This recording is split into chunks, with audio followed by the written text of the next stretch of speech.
Jersey. TGIF, happy Friday. So happy to have this time with you today, and so happy to have two wonderful ladies with me as well.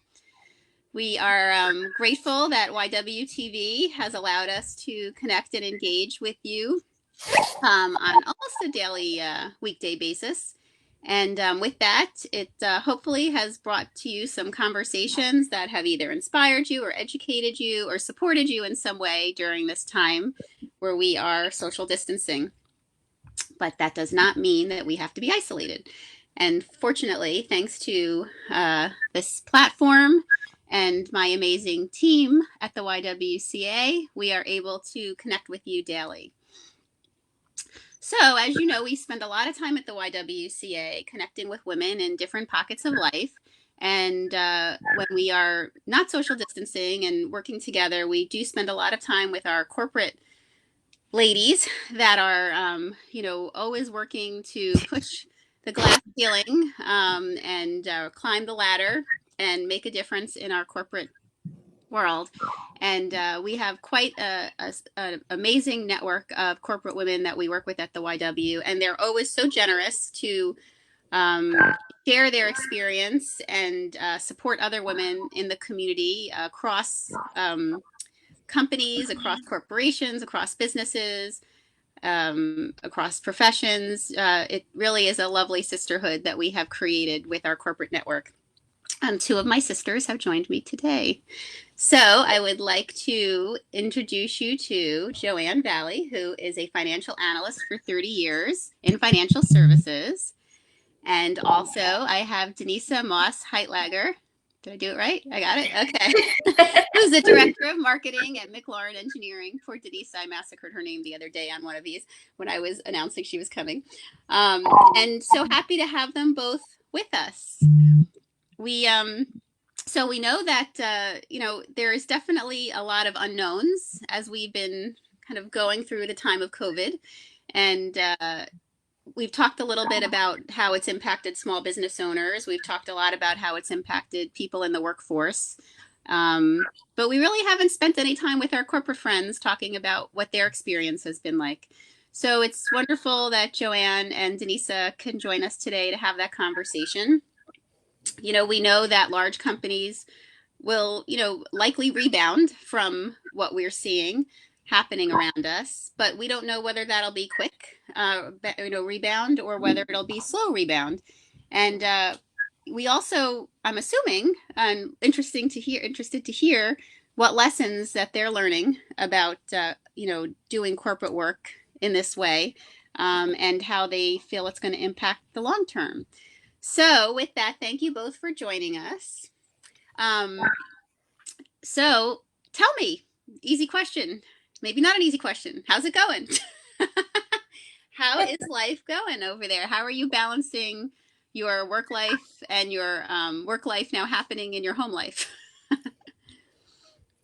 I guess I'll start, but it's kind of a hot mess. Yeah. Okay. I have a 9-year-old who's homeschooling at the same desk that I'm working at full time. Same like you, sandwich generation. Mm-hmm. I have a parent here that we're taking care of who's retired and this and kind of being the parent at this point where no, you can't go out and you need to stay safe.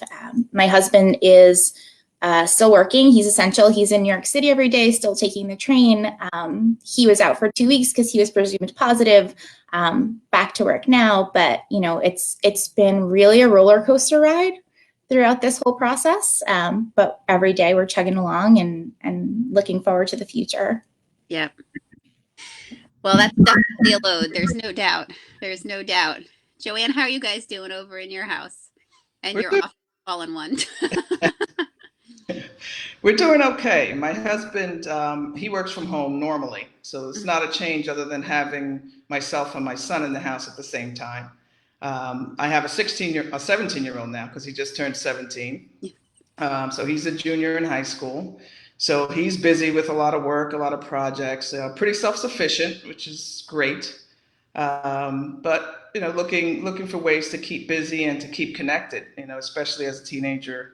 to be connected with his friends and not to, having the ability to go out and go out to eat and have fun the way that they normally do. So connecting through social media, connecting through Xbox, just doing whatever they can to keep each other uplifted and engaged. For myself, working from home, I'm very fortunate and grateful that I have the ability to do so, and that we have the infrastructure and we're able to access everything as if I was sitting at my desk. So in that sense, it's been very, very good for us. Yeah, I think that probably is one of the real differences when we made these shifts in all of our workplaces. Obviously, I'm in a nonprofit workplace.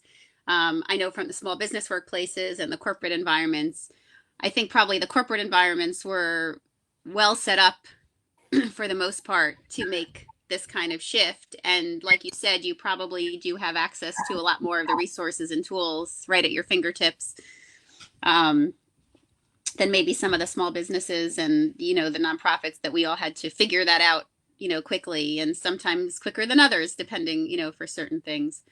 So that probably hopefully made at least the work transition easier for both of you. Did you have that experience too, Denisa, that you were able to flip the switch quickly? Yeah, we ended up doing it early. Our executive team has been at the forefront of this for a while now. And early in March, we decided to start doing work from home. For the most part, half of our workforce is still essential. We're in buildings, so it's kind of juggling that and making sure everybody's safe. But our IT team's been great. We were able to go from everybody in the office to everybody at home seamlessly. And they even upgraded everything as we went along to make sure we could house 300 people on our servers and make sure everyone had access to their desktop and all of the stuff that we needed. So it's been really a blessing. So it sounds like for the your customers, for both of your businesses, that they really didn't feel any kind of impact from your remote experience. Would you say that's true? Based on what you're both saying, it sounds like those that were sitting home utilizing your services, whichever company it was, they didn't really feel the difference whether you were in the office or not. They were still getting the same experience. Would you say that's true? Yeah, I definitely say that was true. Again, utilizing more of the technology with them, not having face-to-face meetings, but utilizing WebEx and webinars to communicate, and just making sure that communication stays constant. But yeah, as far as the services that we're providing, I believe that our clients, the experience was seamless as well. Yeah. A big part of our business is that relationship, right? Like we're part of the building process. So as much as we can do online, there's still face-to-face connectivity and job site connectivity that is a little bit lacking right now. And even though our clients are still able to have us and we can still do the same amount of work, I think there's something to be said about those in-person meetings that we're missing in on. Job site stuff where we can all look at one piece of material and everyone can agree on it, and you can see that building process happening. So it's a little bit different. There's no lack of what we can do. We can still provide the same services, but I think everyone's definitely missing that interaction at this point. Yeah, it's strange not to be able to turn the corner in the hallway and have that conversation, with somebody about fill in the blank, doesn't matter, right? And that I personally have found that the amount of emails has increased exponentially because now you have to email for every little conversation. So that can make a difference. Yeah. For sure. So, and in case I see JoAnn's screen may have frozen, which happens sometimes with technology, so it's no worry. She can kind of jump out and sign back in, and we can keep chatting with her too. But Denisa, so tell us a little bit about your company's response. I know you said that they were on it quickly and obviously flipped the switch. and we don't really, you haven't really seen a difference kind of in customer service, from that perspective. Why do you think your company was able to handle it the way they were, so seamlessly? Our company is interesting. We're an employee-owned company, and we were founded by our CEO, who is now our CEO, but he founded this in his basement, right? And he created this wonderful company where it really is about our people. And I think we went into this saying this is about our people, and how can we weather this storm, making sure that we've protected all our people. So our number one goal was always, let's do everything that we can so we don't have to lay off anyone or furlough anyone if we don't have to. So our executive team has been on this from day one, saying how can we keep our people safe? And I think what we've been doing as a company, and what our executive team has been doing, is just really, for me, I get excited when these feelings happen, and it's this feeling of wow, we've got this, we're going to get through this stronger, and we're going to get through this together. But everyone's been hunkered down and sleepless nights saying, what can we do? And the first step was, all right, let's get everybody working from home, let's get that going, and that ended up being perfect. Next step was, what are we doing to make sure that, since half of our jobs are on hold right now, in the construction industry, we have some essential services like infrastructure and bridges, roads, healthcare, affordable housing, and on-call emergency agreements that we are still going forward with. But the other half of our business, entertainment projects and private developments, they're on hold. So how can we sustain everybody going forward? So what our company did early on was, the executive team all decided we're going to take pay cuts so we can save jobs. They've been doing that since the beginning. As this goes on and it gets longer, it was harder decisions. What else can we do to make sure that we're keeping everybody safe?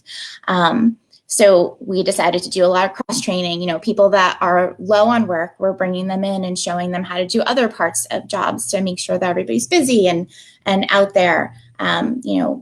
We ended up making sure that, at this point, we wanted to save all jobs. 8 weeks in, it's still the same process. So, everybody over a certain pay grade at this point has taken a pay cut. And, I think that was the hardest thing, to make sure through the Zoom and through all this that everybody kind of understood that we were doing this to make sure that everybody got out of this together, weathered the storm together. And I think managing those feelings of, does everyone understand? And, it's hard. It's hard for everybody, and it's hard for all businesses across New Jersey. But I think we've really been doing a good job kind of being a step ahead and making sure our people come first. So it's really been an impressive thing to watch. And we're not in the office, so I can't gauge, I can't smile and say, are you guys okay? But I think it's really, this testament to how corporate businesses do care about our people and how we go forward together. Wow. Well, kudos to your team. That is incredibly impressive that your leadership team, made those decisions to be able to keep the entire McLaren family, together and functioning during this time. And I know it is really challenging because we don't know how long this is going on. We haven't known, how long this is going on, and it's a lot. And I see from some of our comments that, cross training, is a great idea, and so kudos that you guys thought to, take staff that maybe didn't have as full of a load and teach them something new. Definitely. So JoAnn, we have you back with us now. Welcome back. And so tell us a little bit, Denisa was sharing how, no, it happens. It's okay. We roll with it here. That's the other beauty of the YW. When you're surrounded by a group of strong and creative women, you just go with the flow. Whatever comes at you, you keep going. We're all good. Happy to have you back. So Denisa was just sharing a little bit about how her company rallied, to be able to keep, the business family intact and keep everybody going. What were some of the things that you've seen in your industry to keep everybody intact and, moving forward during this time? Well, I think that I was able to listen to the tail end of Denisa there, but similarly, it's it is amazing to watch how the industry and various companies are really rallying behind their employees and making sure that they're safe, that they have what they need to serve our customers and our clients, but to take care of one another and to provide even mental health availability to speak to a counselor if you need one, to create forums where we can get together and huddle and talk about our experiences and how things are going, similar to what we're doing today. So really just listening to the employees and providing services and providing the support that we need so that way we can go on with our daily lives the best that we can, given everything that individually we're all going through. Yeah, and I really think that that's for all employers. Again, doesn't matter if you're a small business or a corporate employer, or a nonprofit, or anyone in between. I think that's the biggest challenge for us as leaders in our businesses, that you really have to understand now and take that step back, that employees are now doing their job in their homes. They have other things happening in their homes. We're in the middle of a pandemic, so people may or may not be ill or have people in their families ill and be dealing with all the byproducts of what's happening. And I think it really has to create a more empathic and supportive workforce, leadership, from all of us, who run organizations, as well as and for hopefully employees, for their fellow employees as well. Just having that empathy, for sure. It's definitely a different time. So, JoAnn, that was great that you shared a little bit about some of the mental health support and ideas that your company put in place to be able to support, the employees through this. Denisa, have you guys, I know you said you're not able to see everyone's faces and see how they're doing. What are some of the tricks and techniques for those watching and, other companies that you guys have done to make sure people are okay and connected and being able to still produce their work and also be, okay? This team mentality. So I think, now what we do is every week we have our company check-in, and it's, all 300 people on Zoom, able to kind of listen to what's happening. And we're really transparent on what we're doing, what we're going to do forward. And that sometimes we don't know what's happening, right? What we've done also is we've created kind of like this fun Zoom channel where every week there's an icebreaker question. So we've gotten to know people from across all of our different offices across the nation in a way that we wouldn't typically. I know where you want to go on vacation, and I know, what kind of food you like and what you wanted to be when you grow up.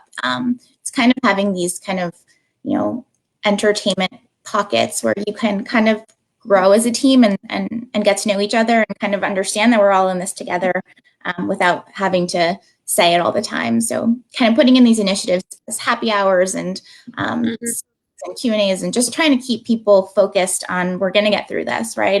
And this moment is not going to last forever.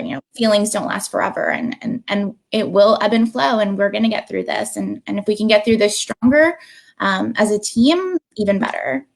Yeah, for sure. So it sounds like both of your companies have been creative, and to be able to as I say, the word of the pandemic is pivot, right? So I feel like that's the new word. It used to be transparent. It's officially now pivot. I don't know. That's just my thought.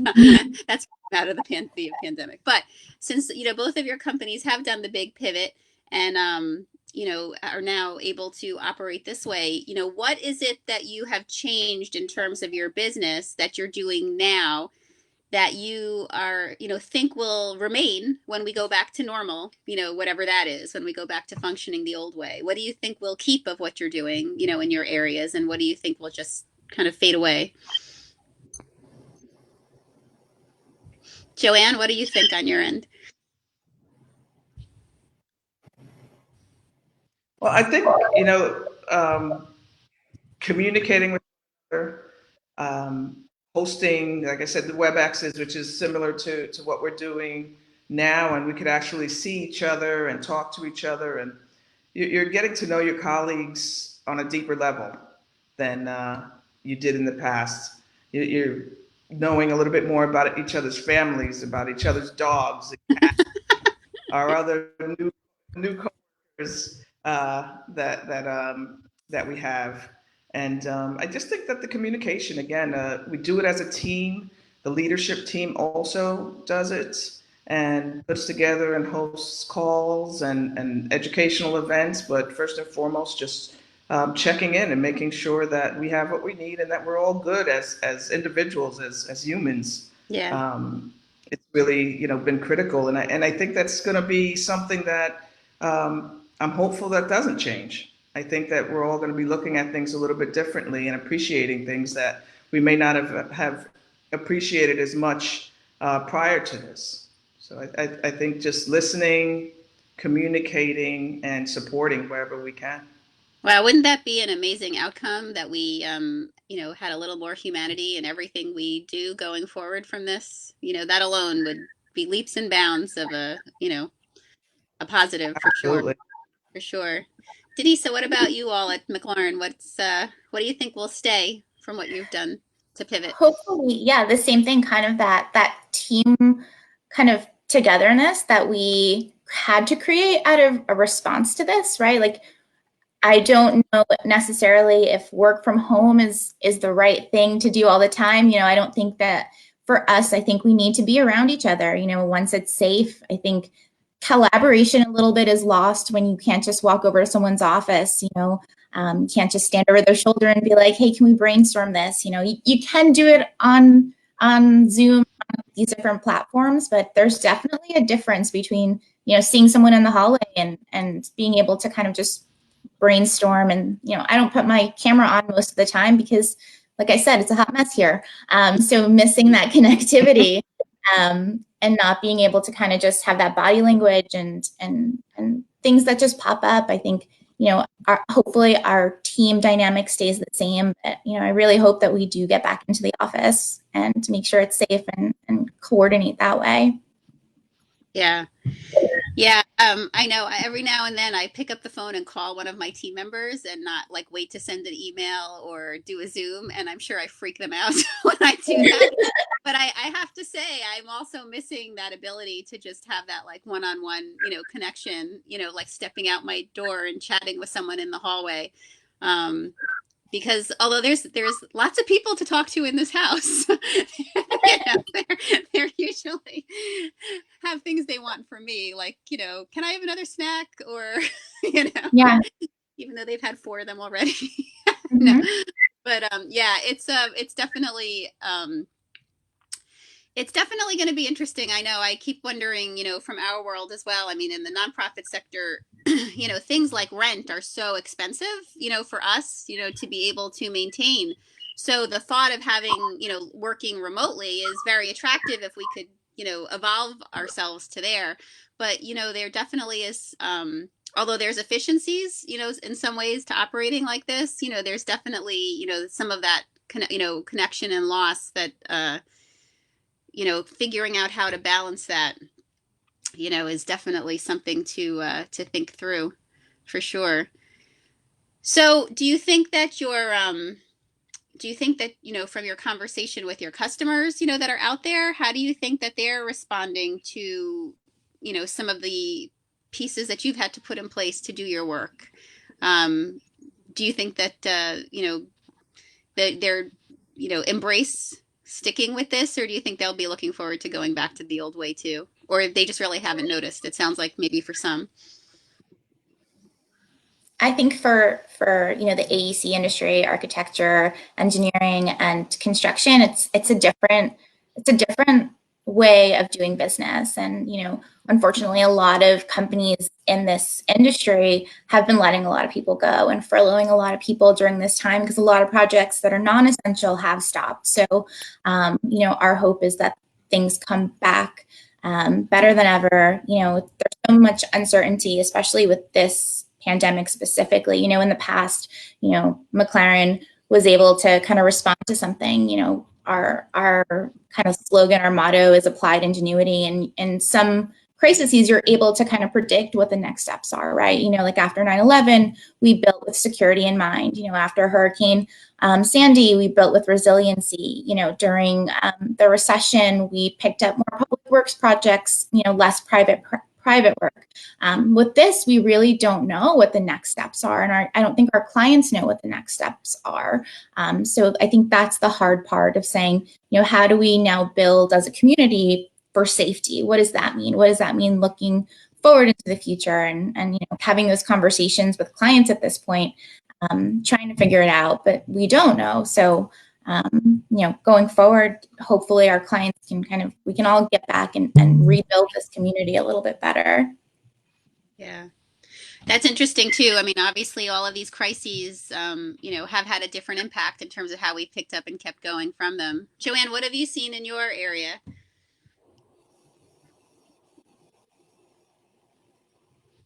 Well, our clients, obviously they're facing the same challenges that we're all facing, and looking at their finances as a long term, with a long perspective, understanding that this is a health crisis, and that it certainly has its effects on the economy, and they may need to revisit some of their objectives and to see where they are now, and maybe the health crisis and working from home, and people not being able to work and losing income really puts a light on where they are in their finances, and educating themselves, and helping us to educate them on just some of the basics of spending, and projects, and utilizing their investments, and again looking at it from a long-term perspective, and not making any changes just based on what's happening today. So, another thing is that they're embracing technology.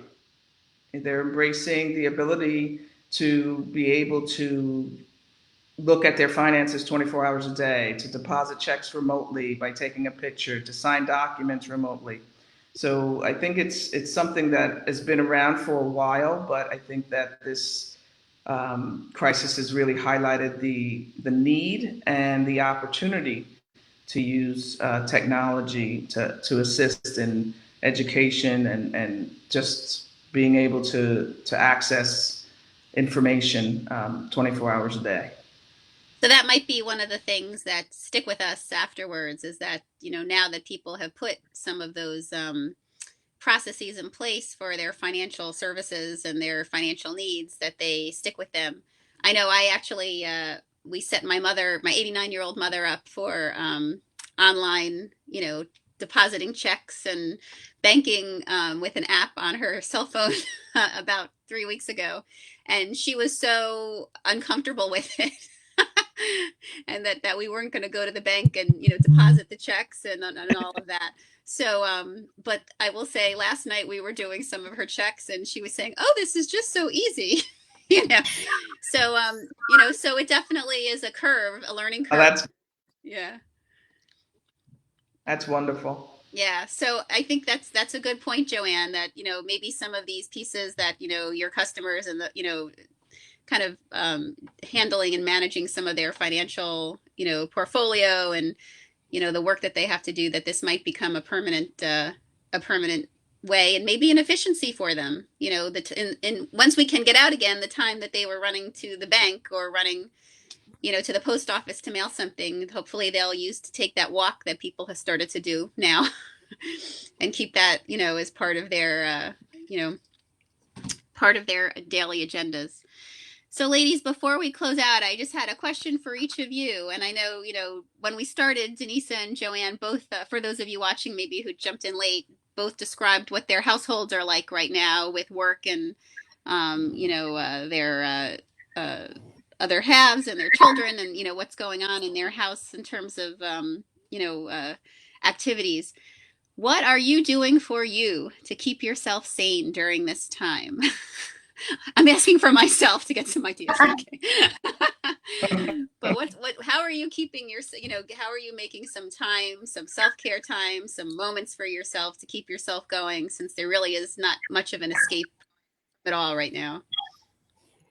That's tough, right? Like, we have this conversation all the time, and I hear people talking about how much extra time they have and how much, they've taken on gardening and like all this stuff. And I feel like I have less time, right? Like, because there's so many things that are keeping you up at night and so many things that you feel like you have to take care of, right? You're leading at work, you're leading a household, you're taking care of so many more things that you don't typically do on a daily basis.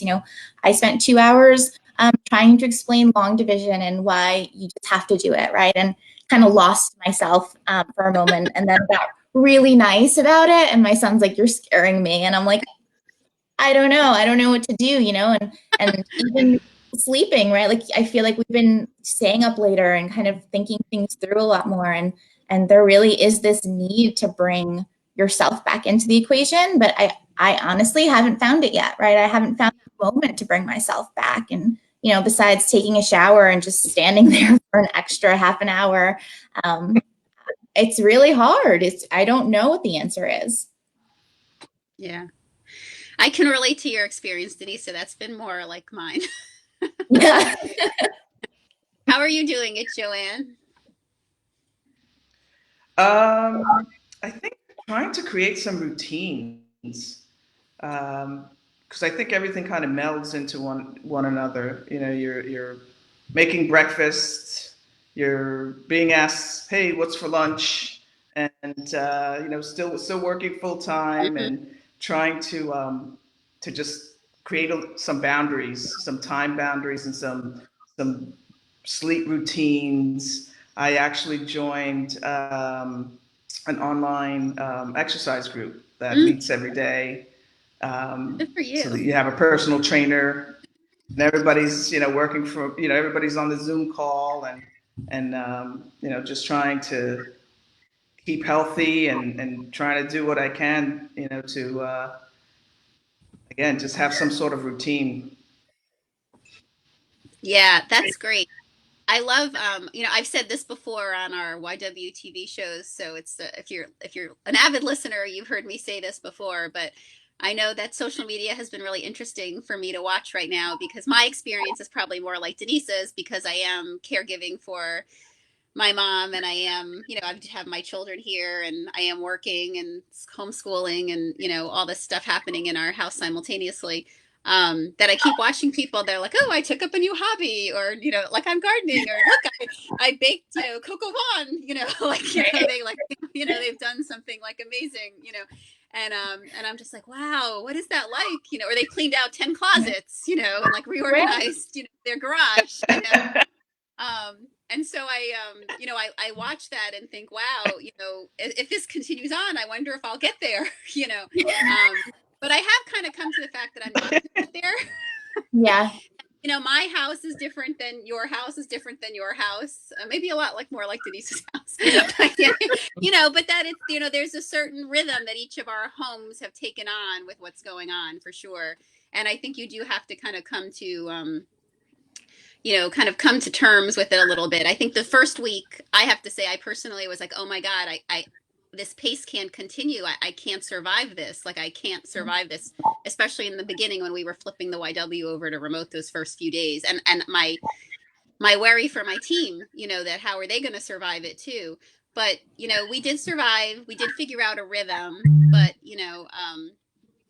some of those, new hobbies and, reading War and Peace, those things haven't happened yet for me. Yeah. And I don't know that they will, but that's okay, and I have kind of embraced the routine of it all, that, it is a little bit like Groundhog Day. Every day I get up and empty the dishwasher and put in the laundry. And, I've never cooked, so many meals and baked, so much in my life, just to be able to, have stuff.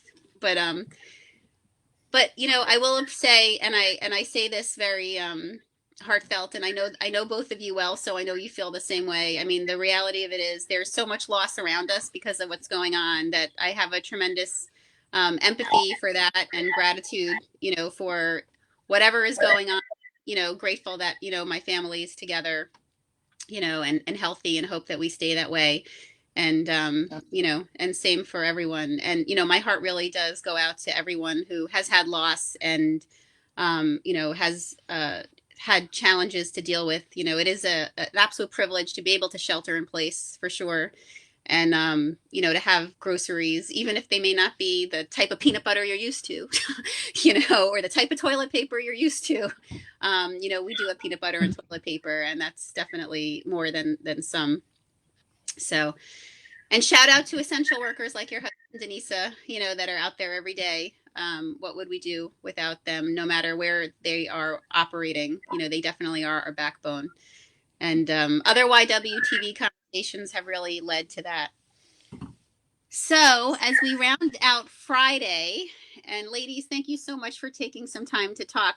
I want to share that I actually have had not a lot of self-care time for myself, but earlier this week we did a YWTV with Haisap Apothecary, which was an all-natural, organic, she has a skincare line and wellness care line, and she talked a little bit about how to do like an easy facial steam with putting some tea inside some hot water and covering yourself, just to give yourself a few minutes of moment, which, I'm always drinking my tea. It was kind of interesting to think about, steaming my face with it. But I did do something kind for myself when I got off the phone. I did order some of her products online. She's not so far from me, so they arrived almost overnight. And last night, Lori Murray from our team, I texted her as soon as I did this. I ignored everybody for 10 minutes. I didn't care what they called and asked for. I went up to my bedroom. I did the flower facial mask on my face, which I think I'm glowing a little bit today, I have to say, thanks to it. And I did the facial mask. I put on some of the facial oil, and then I came back downstairs as if I had never left. And so it was only 10 minutes. I actually had my timer on because I really could sneak away for 10 minutes without all hell breaking loose. And let me tell you something. There were lots more Lego on the floor than when I went upstairs, and a little bit of a mess in the kitchen that I had to clean up. But those 10 minutes were pretty invaluable. So I do encourage, Denisa, if you could find 10 minutes for yourself, take a cup of tea and brew it and put your face under the steamer with it, like we learned, like Mary taught us. And you can watch the video so you get the direction. But I do encourage everyone to try to find some time. I've really had a hard time doing it, but it was really only 10 minutes, but I felt really good after doing it for myself. So that's my Friday feel. And I did want to show everyone, I'm being fancy this Friday. I wore sparkles for you today. It's Fancy Friday too. Look, folks, we got to do what we can to get through these times. They're challenging. And grateful for good friends that, do nice things for you, like show up with dinner. And grateful for, people that, send you a text and check on you, and, FaceTiming with, friends and family. And, whatever moments you can find for yourself. But, check in when you can. Check out when you need to. Take care of yourselves. Again, everyone's having a really different time right now. Whatever it is, just know that the YW stands with you. Please, we've had some wonderful emails and ideas that people have shared about other YW TV conversations to have. So please let us know if you can think of something that would be supportive for families, something that's good for self-care, something to help women in small business, job seekers, corporate women. We have a lot more great conversations up ahead. And but always looking forward to getting your input so that we are actually speaking to you. That's our goal. So with that, Denisa and JoAnn, so nice to have time with you. Everybody watching, great spending some time with you as well. We hope that you all have a great weekend. Hopefully it feels a little bit different than the work week, and that you get to do something. I think we actually might have some nice weather, so hopefully, and the state parks are open again. So I encourage everyone to, wear your masks and practice social distancing so we don't get that taken away from us, because I know that that's going to be a real, from an emotional, supportive perspective, is going to be a real help for us. So try to get out there and enjoy, be safe, and thank you for having this time with us today. Take care. Bye-bye, all. Yes.